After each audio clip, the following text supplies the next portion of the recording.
Hola a todos y bienvenidos a otro vídeo más de electros para enfermeros. Hoy vamos a ver, dentro de los pasos para leer un electrocardiograma, vamos a analizar el complejo QRS y ver de qué patologías podemos sospechar cuando nos encontramos alguna irregularidad. Recordaos que el complejo QRS representa la despolarización de los ventrículos. Vamos a hacer un breve repaso de las tres ondas para que todo lo demás se entienda mejor, pero os recomiendo que si no tenéis los conceptos muy claros, veáis el vídeo que hice de ondas, segmentos e intervalos, donde lo explico todo muy detalladamente y muy despacito, ¿vale? Entonces, el complejo QRS, como su propio nombre indica, está formado por tres ondas, la onda Q, la onda R y la onda S. La onda Q representa la despolarización del tabique interventricular. Es la primera deflexión hacia abajo del complejo QRS y va seguida de la onda R hacia arriba. Dando una definición más exacta, la onda Q es toda la negatividad del complejo que precede a una positividad. Y esto que suena trabalenguas en plan de ¿pero qué me estás contando? Tiene mucha importancia, ahora explicaré por qué y quiero que lo entendáis muy bien. La onda P, cuando la miramos en diferentes derivaciones del electrocardiograma, pues como ya habíamos dicho, pues nos la podemos encontrar que es positiva o nos la podemos encontrar que es negativa y que está hacia abajo. Pero ¿qué pasa con las ondas del complejo QRS? Pues que van a mantener su positividad o su negatividad, la miremos en la derivación que la miremos. La onda Q siempre va a ser negativa, la onda R siempre va a ser positiva y la onda S siempre va a ser negativa. Va a variar el voltaje, nos las podemos encontrar más altas, más profundas, pero siempre van a mantener su positividad y su negatividad. Entonces, dicho esto, hemos dicho que la onda Q es la primera negatividad que precede al complejo QRS, ¿vale? O sea, siempre va a ser negativa. A menudo falta la onda Q y cuando aparece y es pequeñita, pues pueden ser normales y no tiene por qué indicar infarto de miocardio, que ya lo veremos en un vídeo posterior.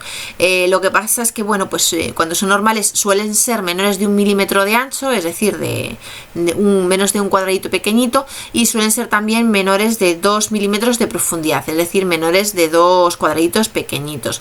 Lo que pasa es que, bueno, como todo en esta vida y más hablando de electros, pues esto no siempre sucede, ¿vale? Pero como en estos vídeos estamos yendo a lo básico y a lo fácil, pues que sepáis más o menos cómo suele ser una onda Q normal cuando aparece. La onda R pues representa la despolarización de la masa principal de ambos ventrículos y es la positividad del complejo, ¿vale? Como ya hemos dicho, siempre va a ser positiva. Y va seguida de una onda S hacia abajo. Si nos encontramos dos ondas R, como ocurren en estos ejemplos, pues tenemos que sospechar de bloqueo de rama. Si lo encontramos en las precordiales izquierdas, pues sospecharemos de bloqueo de rama izquierda, y si lo encontramos en las precordiales derechas, pues sospecharemos de bloqueo de rama derecha. Y no vamos a entrar mucho más en esto porque es algo que ya habíamos visto en otro vídeo. Respecto a la onda S, pues representa la última fase de despolarización de las bases ventriculares y es la negatividad que sigue a la positividad del complejo, es decir, siempre va a ser negativa y va a ir siguiendo de la onda R, que siempre es positiva.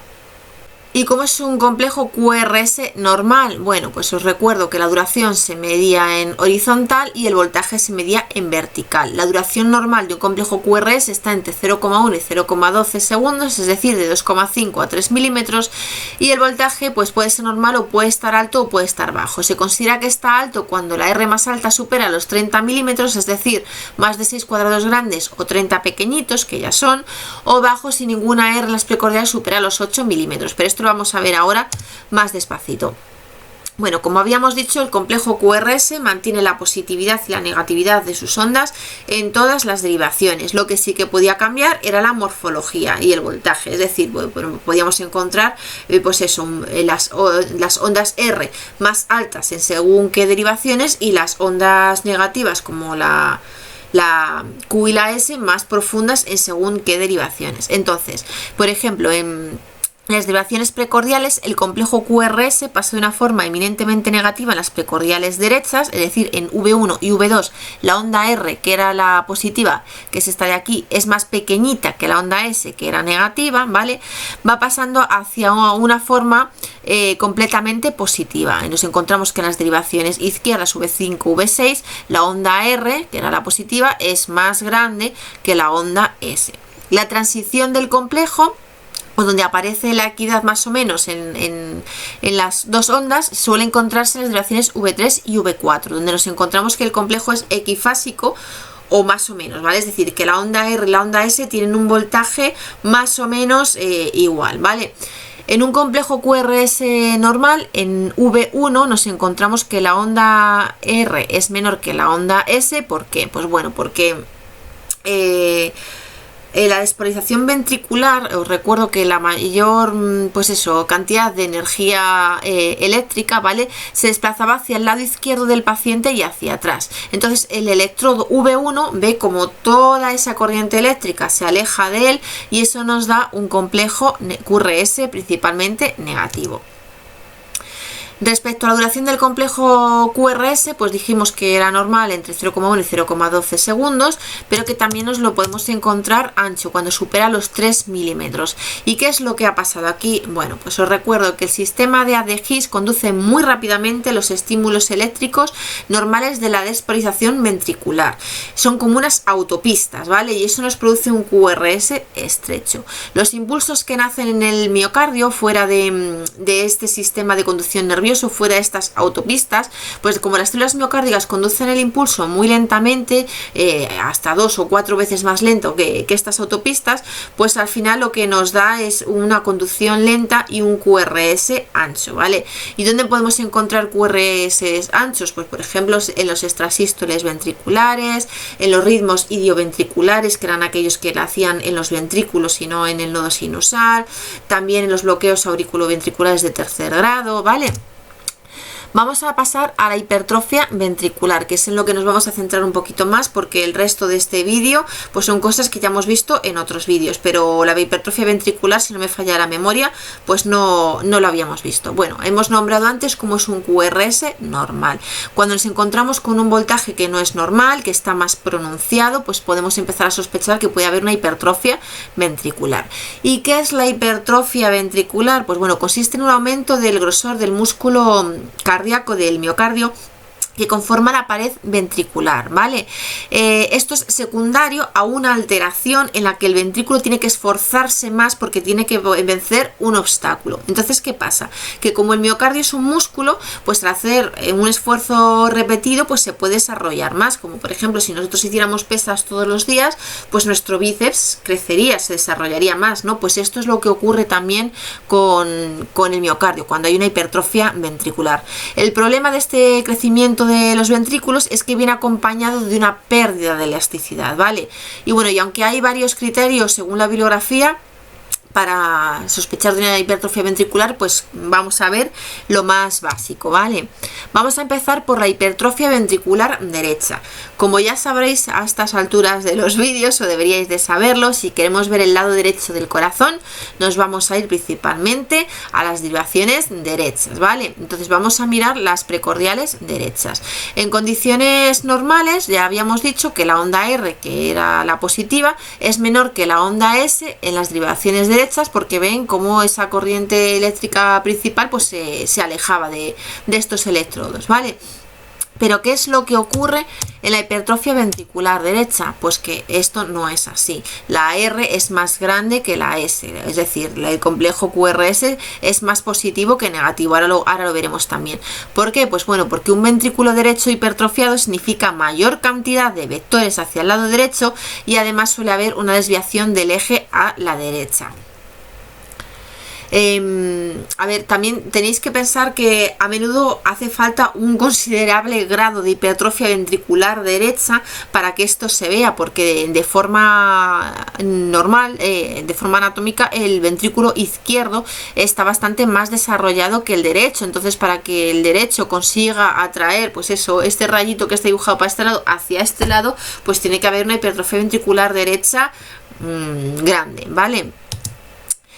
Aquí tenemos un electrocardiograma normal y aquí uno con hipertrofia ventricular derecha. Como ya habíamos dicho antes, en nuestro cardiograma normal, en las derivaciones precordiales, el QRS pasaba de ser predominantemente negativo a irse positivizando, ¿vale? ¿Qué ocurre con la hipertrofia ventricular derecha? Pues que nos encontramos con que directamente en V1 ese QRS es positivo, positivo, que tenemos que la onda R es mayor que la onda S, que no debería ser así, y lo que va haciendo es al revés, se va negativizando hasta que nos encontramos que en las derivaciones izquierdas el QRS es negativo cuando debería ser positivo.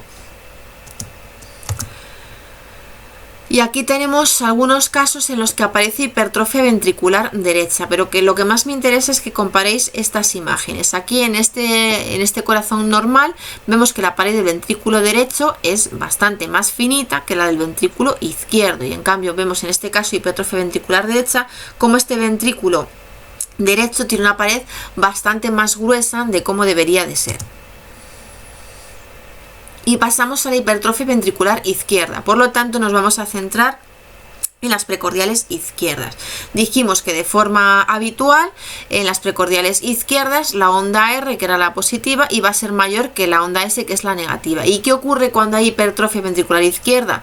Pues en este sentido nada, esto se mantiene, ¿vale? Porque como lo que pasa es que se desarrolla más el ventrículo izquierdo, pues la onda R va a seguir siendo mayor que la onda S. Ahora veremos otras diferencias respecto a un electrocardiograma normal, pero esto no varía.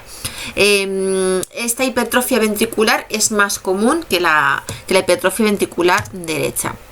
Entonces, ¿qué nos podemos encontrar? Aquí tenemos un electrocardiograma normal y aquí uno con hipertrofia ventricular izquierda. Pues nos encontramos complejos QRS exagerados, ¿vale? Tanto en altura, R muy alta, por ejemplo en V5, ¿vale? Que se nos mete en el dibujo de V4, y ondas S muy profundas, ¿vale? Por ejemplo en V1 o en V2. Hay un criterio de los criterios de Sokolov que dice que si sumamos la onda R de la derivación V5, ¿vale? Los milímetros junto con la onda S de la derivación V1, y estos milímetros nos dan por encima de 35, tenemos que sospechar de hipertrofia ventricular izquierda. En este caso, solamente la onda R de la derivación V5, a ver dónde tengo el cursor, aquí, ya supone los 35 milímetros, ¿vale? Esto es, en este ejemplo es súper visual.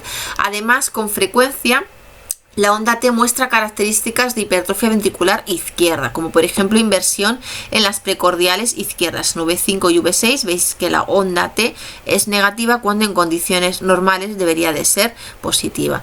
¿Qué es lo que ocurre con este músculo del corazón dilatado? Pues ya habíamos dicho que pierde elasticidad y finalmente puede dejar de bombear con la fuerza necesaria, y esto supone un mayor riesgo de infarto de miocardio y también de ictus.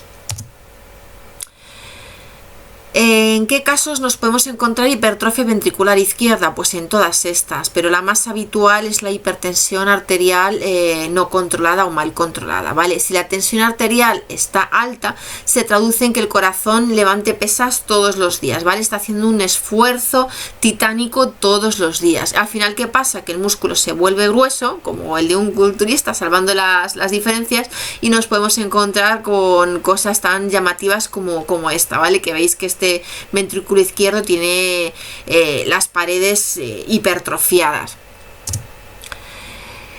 Dijimos que el QRS pues también nos podíamos encontrar con que tenía voltaje bajo. ¿Cuándo podemos sospechar esto? Bueno, pues cuando ninguna R de las precordiales supera los 8 milímetros. Aquí tenemos todas las derivaciones precordiales y veis que la onda R, que os recuerdo que era la positiva, pues son muy bajitas en todas ellas. Quizá la más alta sea la de V4 y aún así no llega a los 8 milímetros, llega a los 6 como mucho, ¿vale? ¿En qué casos nos podemos encontrar bajo voltaje? Pues por ejemplo por el tejido adiposo, si es una persona muy gordita, o por ejemplo pues si hay derrame pericárdico. Vamos a hacer ahora un rápido repaso de las arritmias ventriculares, ¿vale? Los trastornos de formación del impulso del ventrículo, y os recuerdo que en el vídeo de las arritmias pues tenéis estas arritmias y muchas más explicadas de forma más concienzuda y más lenta, ¿vale? Vamos a empezar por los latidos ectópicos ventriculares o extrasístoles. Bueno, pues estos provienen de un foco ectópico en el ventrículo, es un latido ventricular que se adelanta al marcapasos fisiológico, ¿vale? Por eso aparece antes de la onda P, y su característica principal es su morfología, ¿vale? Que se trata de un QRS ancho, y ya hemos explicado antes por qué, ¿vale? Un extrasístole ventricular puede combinarse con uno o varios latidos normales, produciéndose una sucesión que se va repitiendo. Si por ejemplo nos encontramos que hay un extrasístole cada vez que hay un latido normal, pues podemos hablar de bigeminismo, y si lo que ocurre es que cada 2 latidos normales hay un extrasístole ventricular, pues podemos hablar de trigeminismo. Los extrasístoles también se pueden juntar unos con otros. Si los encontramos 2 juntos, pues podemos hablar de doblete o pareja. Y si nos encontramos 3 juntos, pues de triplete, ¿vale? Un mismo foco ectópico puede dar lugar a varios extrasístoles que hará siempre el mismo dibujo, con lo cual serían monomórficas, como por ejemplo aquí o aquí, ¿vale? El extrasístole ventricular que aparece es todo el rato el mismo, hace el mismo dibujo. O si hay más de un foco ectópico, puede ser multifocal, y entonces tenemos que hacen dibujos diferentes, ¿vale? Vemos que este extrasístole ventricular es diferente de este extrasístole ventricular. ¿Por qué? Pues porque hay más de un foco. Pasando a la taquicardia ventricular, bueno, pues es iniciada por un marcapasos ventricular ectópico, ¿vale? Pueden aparecer sostenidas o en salva. Se considera sostenida cuando dura más de 30 segundos. Lo peor de una taquicardia ventricular es que puede desencadenar una fibrilación ventricular.